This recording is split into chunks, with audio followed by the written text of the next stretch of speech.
I'm serious. They do. No, they don't. And when they don't run, they trying to run. Shit. Man, I ain't gonna lie to you. I ain't gonna sit up here and try to put this cool daddy thing. I'm scared of mine. I don't know what it is, man. I weigh more than her. I know I hit hard. And that's the most frustrating thing, to be scared of somebody who can't whoop your ass. I don't know what it is. So I called home and everything. I said, hello. I said, don't ask me. Just pay attention. I said, don't worry about where the hell I am. I'm in my skin.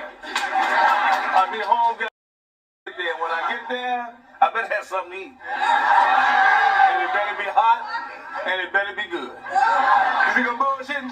I said, let me speak to your mama. He absolutely adored his wife. He talked about Rhonda constantly.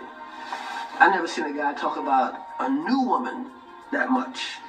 I mean, like, so, let alone a woman he's been with for 30 years. So I met this girl named Rhonda. Oh, my senior year, she was a friend of my buddy, Big Nigga. In high school, I didn't like him. I didn't like him. I didn't like his looks. I just didn't like him. But I did notice all the girls liked him. Then when I really got to talk to him, I said, he's really a nice guy. He's a charmer. He was funny. I said, oh, I see why they like him. We started eating lunch together and started hanging out, and we were just primarily friends. And I said, well, I kind of like this guy, you know. So I said, well, I told my mama, I have somebody I want you all to meet. I said, his name is Bernard McCullough. I said, but one thing, Mama, I said, he's real dark. I said, so don't you say anything, because my mother's very outspoken, and she'll just say whatever's on the top of her head. So I wanted to forewarn her, you know, do not be offensive. Just come on in and say how you doing. And she's like, I'm not going to say anything. You know I'm not. I said, no, that's why I'm telling you not to. She's like, okay, I promise I won't. So he rang the doorbell. I opened the door. And my mother, she was coming past the hallway. And did she not say, oh, my God, Rhonda said you was dark. Oh, my God.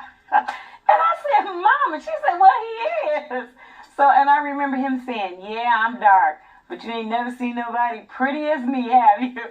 And she fell out. And from that moment, my mother was in love with him. I remember visiting your home and seeing right in the foyer this huge black and white picture of, you know, your mom and he at their prom. What a beautiful story, you know.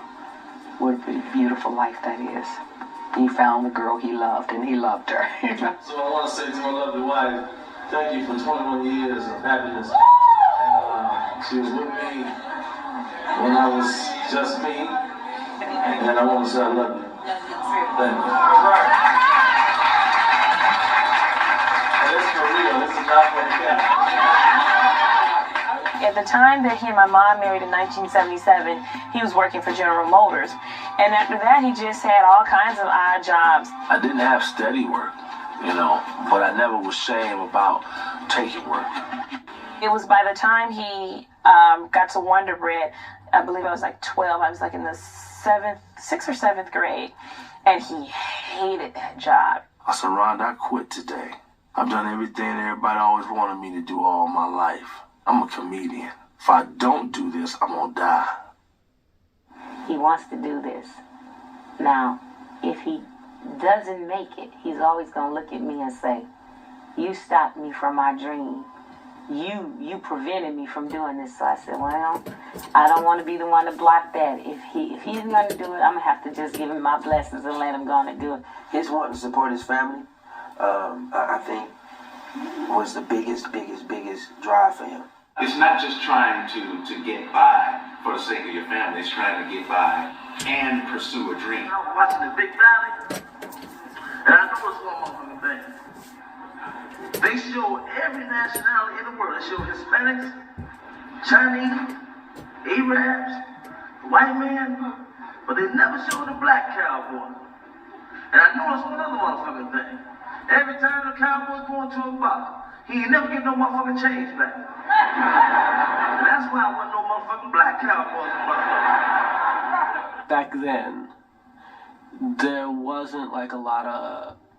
There were black comics, but you were literally like in the Negro Leagues or the Chitlin Circuit or whatever you want to call it. You're either a superstar or nothing, or totally at the bottom of the barrel. Sometimes with comedians, you can just be known on just art. You know, just the black people will know you. And when he wanted the world to know who he was. Bernie played to a black audience. At the same time, there was probably 600 white comedy clubs. and when I say white comedy clubs, I call them white comedy clubs because, you know, if you're in New York City and you have a comedy club and New York's half black and you don't book any black acts, that's like having a whites only sign up. You know? You had to have a name behind you. You had to have like a Def Jam or something, you know, behind you, unless you did the white circuit. The white circuit, you know, the Bernie Macs and the Joe Torres wasn't accepted. I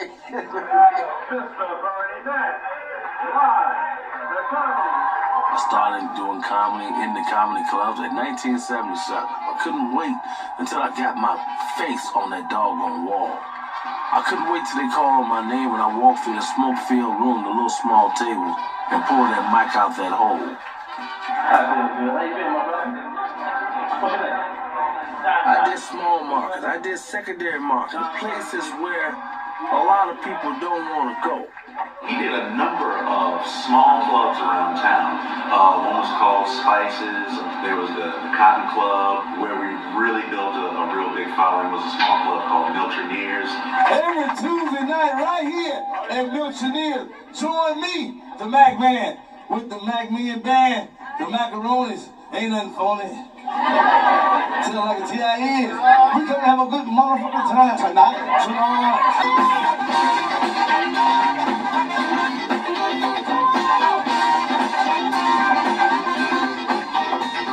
We got in the house, man. Who's that, man? The little baby. Tiny. The little baby? We got Shaq on the grill. In the house. What's up, Shaq? You know, Shaq came to my office, and my daughter shook his hand like a little finger in his hand. And he gave me a shirt, I swear to God, I got it framed. Mom, where Mama at? I had her framed. It was like a quilt. I like to see your dick, man.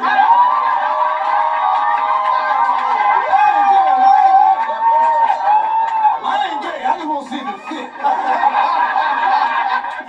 Everybody, y'all, was at Miltroneers. And that was the place where I got my chops, y'all. Show business is not easy. It's the hardest working business there is. You know, you really have to scrape and dig to get anywhere in show business. And he did it in a way that's harder than anything, coming up through clubs. Those are the hardest places because you have to, that's like a brick at a time. It's like really literally starting from the ground up. Watching him, I say as a veteran and as a professional, you kind of learned how to, you know, how to go outside Chicago, outside St. Louis, outside of your geographical knowing and expand your humor. And when we went around the country, it was like, you know, his jokes, you know, he didn't change them. You know, whether they white, black, or whatever crowd we had, it was like, you know, it was universal. So watching him kind of like, say, communicate his humor to the different parts of the world without, you know, it just being geographically set. His big breaking point was in 1990, he won the Miller Lite Comedy Search, which was a really big contest in Chicago, and that was a huge deal. Everybody got through with their routine, and they were getting ready to announce the winner. And I had told everybody, I said, he got this. He got this. Mr. Bernie.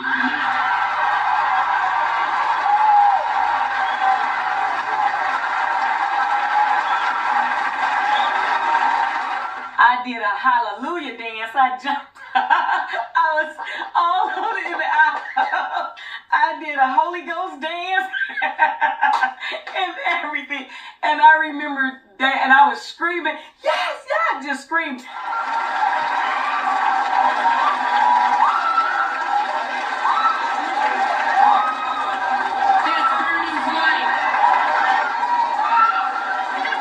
Damon Wayans said, do you know her? And he was like, yes. Yes, that's my wife. The prize was $3,000, in which I put my daughter's name for college. The biggest payday of my life. I think from that moment, it just kind of skyrocketed. The Bernie Mac variety show consists of a lot of different sorts of entertainment. You have singing, you have dancing, you have comedy, I have juggling acts, I have tap, I have different kinds of entertainment. We love Bernie Mac. Yes, Bernie Mac is really, really funny. Right there on the money. I put together another show, Midnight Mac. Went to HBO, pitched it, HBO bought it. The show was before its time. Hi, sweetheart, how you doing? Okay. What's your name? Tyretta. Tyretta, another one, no. Why couldn't you be mom like that?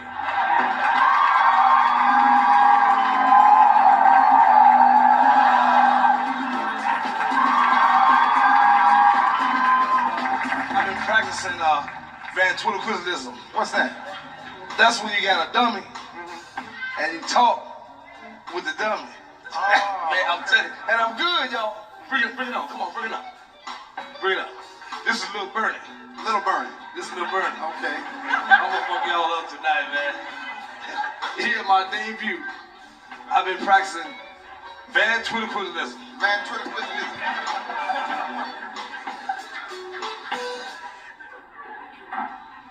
Ladies and gentlemen, Little Bernie.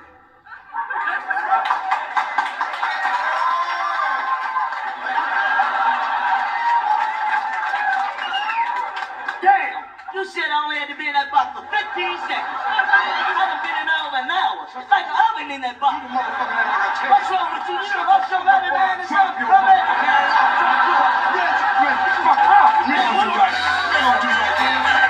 Bernie Mac, born in 1957, passed away in 2008.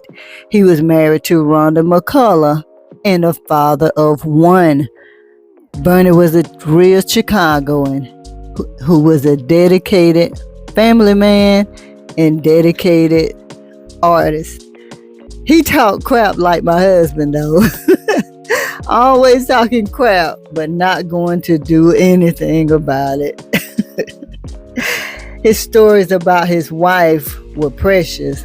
It goes to show that you can't judge a book by its cover. I did get offended though when his wife said something about him being dark complexion. And to know, out of that situation with, meeting his in-laws, he was able to make lemonade out of lemons. They married in 1997, and during that time, he didn't have any money. But he did put the pressures of stardom on his wife's back. Yeah, to have the pressures of Bernie's dream and giving him the opportunity to make the decision whether or not he would, follow those dreams or put bread on the table. That takes a strong woman. And I know she's grateful that she gave him that opportunity to pursue his dreams. Bernie catered to a black audience, but he was for everyone. He didn't change. Nope, he didn't change for anyone. He was a man who loved everyone, his family, his career, and he was a man of honor. Rest in peace, Bernie the G.O.A.T. Mac. You are missed, but we still have your throwbacks. Rest in peace, big guy.